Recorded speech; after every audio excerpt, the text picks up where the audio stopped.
Oggi 7 gennaio siamo qui a Enna, in via Cicerone, sul corso principale di Enna. In questa via si dice fosse la casa di Cicerone.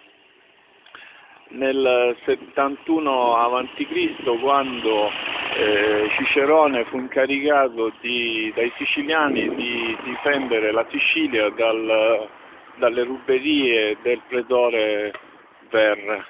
La città di Enna ricorda qui la casa in cui abitò Cicerone e in cui probabilmente preparò la famosa ringa contro Verre, che è ricordata anche in un quadro che è esposto dentro la sede della provincia regionale di Caltanissetta. Questa è la lapide che ricorda quei fatti.